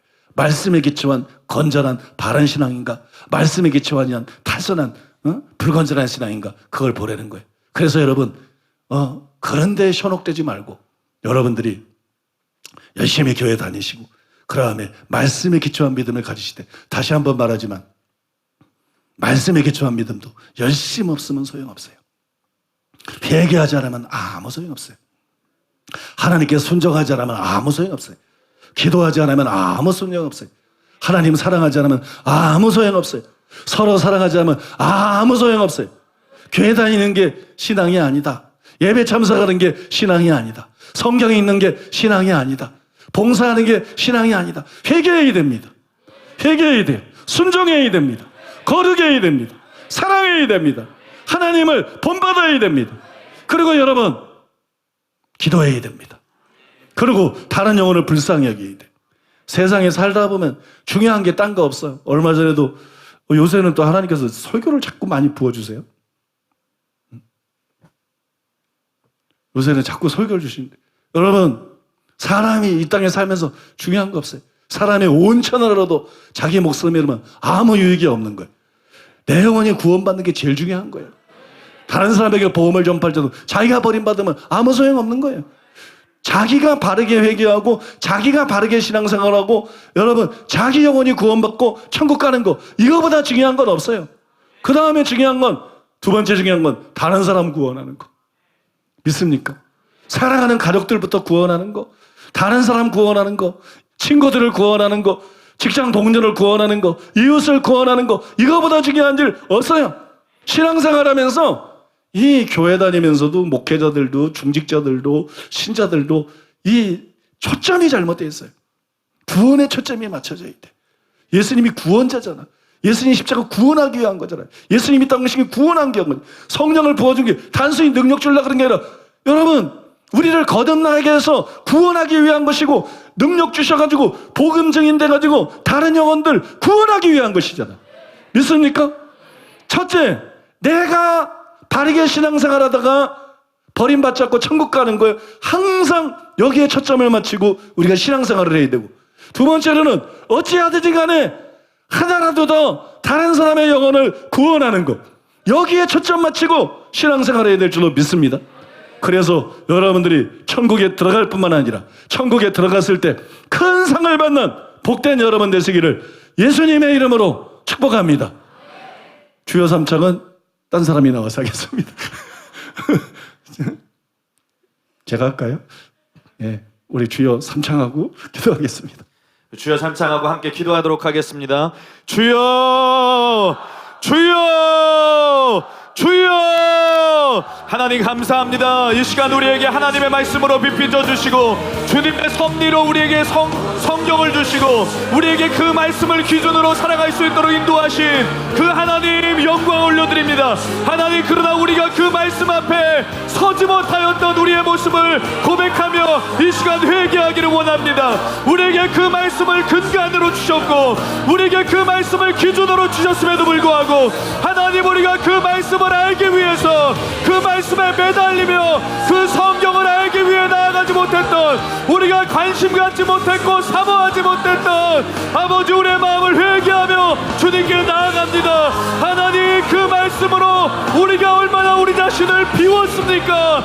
그 말씀으로 우리가 그 말씀을 인정하고 있는 성령으로 우리가 우리 자신의 심령을 얼마나 채웠습니까? 주님, 우리가 주님께서 가르쳐주신 그 말씀 위에 서게 하여 주시옵소서. 그 말씀을 인정하고 있는 그 성령을 인정하고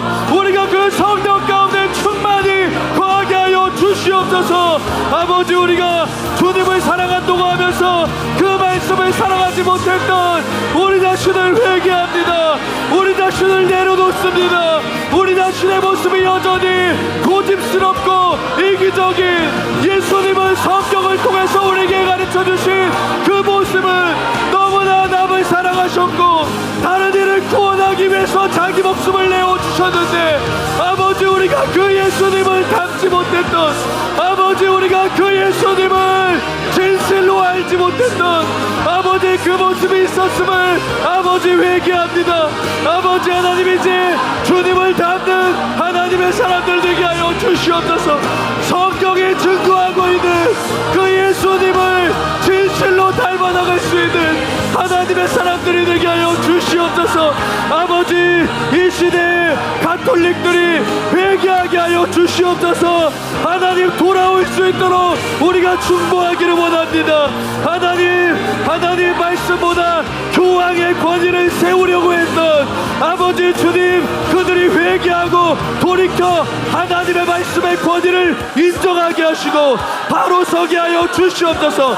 그 음녀의 세력들, 아버지 하나님 종교다원주의의 세력들에 아버지 하나님 물들어 있는 우리의 가족들이 있습니까? 이제 돌아서게 하여 주시옵소서. 돌아오게 하여 주시옵소서. 종교다원주의에 빠지고 교황을 숭배하는 우상 숭배에서 나오게 하시고 예수님 그리고 하나님의 말씀만이 참된 진리가 되신다는 것을 인정하고 돌이키게 하여 주시옵소서. 또한 아버지 하나님, 하나님의 말씀을 듣고 쪼개며 비평하는 신신하게 흐름들, 신신하게 물결들이 예수님의 이름으로 무너지게 하시고 거기에 미혹된 신자들, 거기에 미혹된 목회자들이 돌이켜 회개하며 하나님의 말씀의 권위 앞에 무릎을 꿇게 하여 주시옵소서. 하나님, 오늘이 설교가, 오늘이 말씀이 그 계기가 되게 하시고 그 흐름이 되게 하시고 회개의 흐름, 하나님 진실로 순종하는 흐름, 아버지 진실로 거룩하기를 원하는 흐름, 아버지 예수님을 사랑하고 남을 사랑할 수 있는 흐름, 아버지 그 흐름이 일어나게 하여 주시옵소서. 성경이 하나님의 말씀을 인정하는 그 아버지 진실한 흐름이 이 설교를 통해서 흘러가게 하여 주시옵소서. 우리가 먼저 변화되기를 원합니다. 우리가 먼저 관심 갖기를 원합니다. 우리가 먼저 더 사모하기를 원합니다. 우리가 먼저 더 중보하기를 원합니다. 우리 안에 있는 종교의 모양들을 깨뜨리게 하시고 하나님, 우리의 아버지 하나님, 우리의 영이 진실로 그 영성으로 뜨거움으로 바뀌게 하여 주시옵소서. 주님을 향한 열정, 회개를 향한 열정, 해가 믿는 산 믿음을 향한 열정, 거룩을 향한 열정, 사랑을 향한 열정이 우리 안에 일어나게 하여 주시옵소서. 뜨겁게 일어나게 하여 주시옵소서. 예수님을 사랑하는 그 뜨거움이, 그 믿음이 일어나게 하여 주시옵소서. 또한 아버지, 그것과 더불어서 하나님 지식이 되지 않는 하나님의 말씀, 아버지 우리에게 말씀하시는 그 성경의 권위가 아버지 우리 안에서 다시 한 번 더 회복되게 하시고 아버지의 종교다원주의 흐름 가운데서 성경을 인정하지 않는, 성경을 경시하는 그 풍조 가운데서 아버지 우리는 말씀의 반석 위에 세워지는 하나님의 사람들 되게 하여 주시옵소서. 하나님, 우리의 마음의 근간, 우리의 믿음의 근간은 하나님의 말씀입니다. 하나님의 말씀입니다. 하나님의 말씀 앞에 서는 하나님의 사람들이 되게 하여 주시옵소서. 성경의 절대적인 그 권위를 우리가 인정하게 하여 주시옵소서. 그래서 아버지 하나님, 이 시대에 우리가 전하게 하여 주시옵소서. 전파하게 하여 주시옵소서. 하나님의 말씀을 전하게 하시옵소서. 하나님의 복음을, 우리에게 주어진 그 복음을 성경적으로 전파하게 하여 주시옵소서. 그 흐름이 다시 한 번 더 일어나게 하여 주시옵소서. 한국교회를 깨우는 흐름이 다시 한 번 더 강하게 일어나게 하여 주시옵소서. 주님, 우리가 주님을 의지합니다. 주님, 우리가 주님을 신뢰합니다. 주님, 우리가 주님을 바라봅니다. 이 시간 함께 하심으로 이 말씀 위에 서게 하여 주시옵소서. 아버지 하나님, 우리가 지금 우리에게 주어진 구약 39권과 신약 27권을 하나님의 놀라운 섭리 안에 주어졌다는 것을 믿고 이제 이 성경 권위 안에서 아버지 그 말씀을 전하는 자들이 되기를 원합니다. 말씀에 기초한, 성경에 기초한 뜨거운 신앙을 갖게 하시고 이것을 전하는 자들이 되게 하여 주시옵소서. 성경적인 믿음, 뜨거운 믿음, 아버지 하나님 우리에게 주어지게 하여 주시옵소서. 이 시간 성령을 부어 주시옵소서. 성경이 인정하고 있는 성령을 이 시간 부어 주시옵소서. 성령이여 임하소서. 성령이여 임하소서.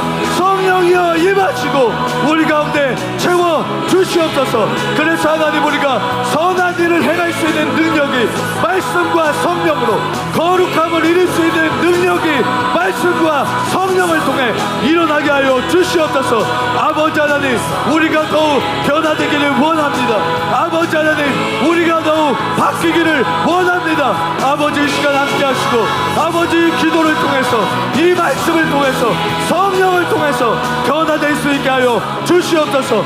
변화될 수 있게 하여 주시옵소서.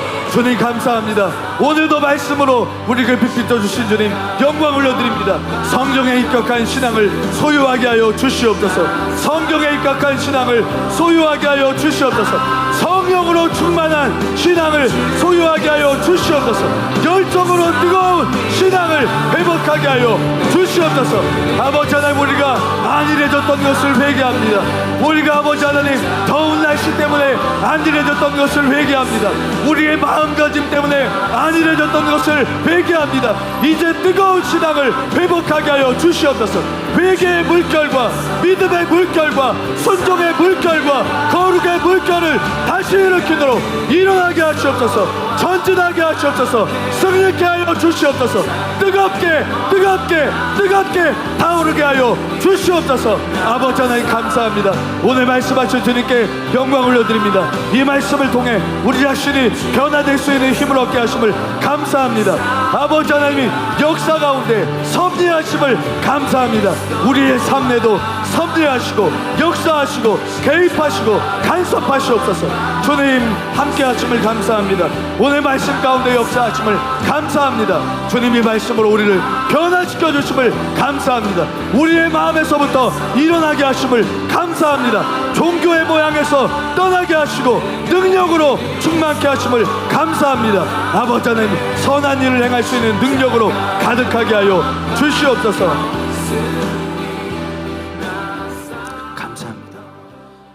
이 모든 말씀 예수님의 이름으로 기도드립니다. 아멘.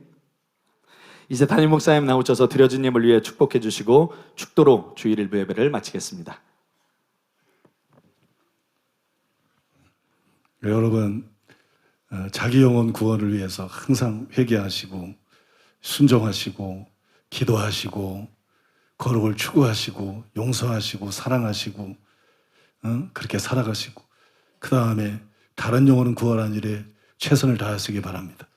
예수님이 그 일을 위해서 오신 거니까, 성령을 또 그 일을 위해서 부어주신 거니까 그 일에 최선을 다해서 많은 영혼들을 구원하는 여러분 되시기 바랍니다. 기도하겠습니다.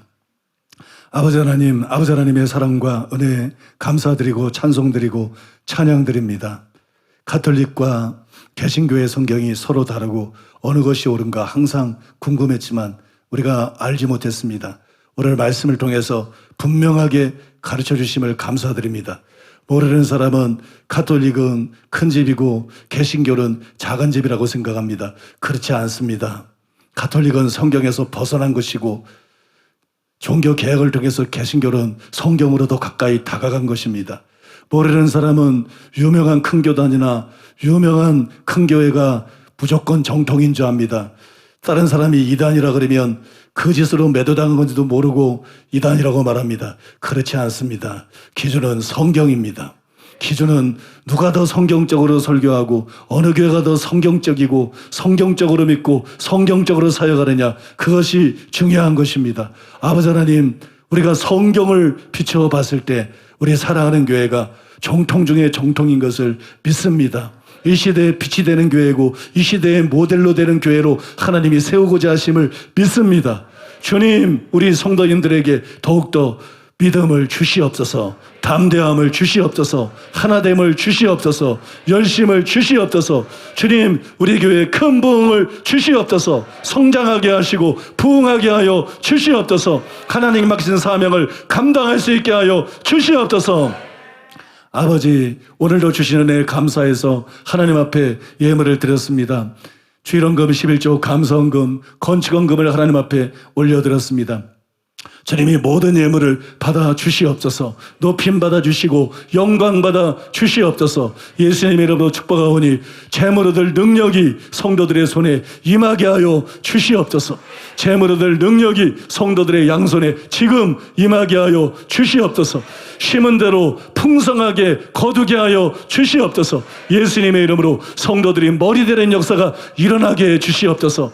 위로 올라가는 역사가 일어나게 해 주시옵소서. 구워지는 역사가 일어나게 해 주시옵소서. 성령이 필요합니다. 하나님의 은혜가 필요합니다. 하나님의 도우심이 필요합니다. 하나님의 역사가 필요합니다. 성령을 부어 주옵소서. 성령 충만 주옵소서. 성령으로 충만케 하여 주옵소서. 주님, 이 시간에 성령으로 부어주시고 성령으로 충만케 하여 주시옵소서. 전능하신 하나님, 능치 못할 것이 없는 하나님, 불가능한 것이 없는 하나님, 이 시간에 각 사람을 고쳐 주시옵소서. 머리끝부터 발끝까지 고쳐 주시옵소서. 예수님의 이름으로 암은 소멸될지어다, 암은 사라질지어다, 암은 치유될지어다. 예수님의 이름으로 당뇨는 치유될지어다, 중풍도 치유될지어다. 예수님의 이름으로 눈은 열릴지어다, 귀도 열릴지어다. 예수님의 이름으로 이와 잇몸도 치유될지어다, 관절염도 치유될지어다. 예수님의 이름으로 머리끝부터 발끝까지 치유될지어다, 치유될지어다.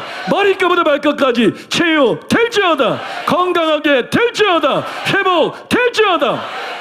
나사렛 예수의 이름으로 성도들을 유혹하고 성도들을 괴롭히는 모든 원수마 계시라고 악하고 더러운 귀신들은 예수님의 이름으로 떠나갈지어다, 떠나갈지어다. 각 사람을 놓고 떠나갈지어다. 예수님의 이름으로 떠나갈지어다. 감사합니다. 주님, 믿음으로 받아들입니다. 예수님의 이름으로 축복하며 기도하옵나이다. 아멘. 지금은 우리 주 예수 그리스도의 은혜와 하나님 아버지의 사랑과 성령님의 교통하심이 거룩한 주를 맞이해서 주님을 예배하고 돌아가는 사랑하는 성도들의 심령 위에, 가족과 자녀와 사업이, 몸된 교회와 서울 시민과 북녘 땅에 굶주린 동포들 위에, 이스라엘과 열방들 위에 이제로부터 영원토록 함께 있을지어다. 아멘.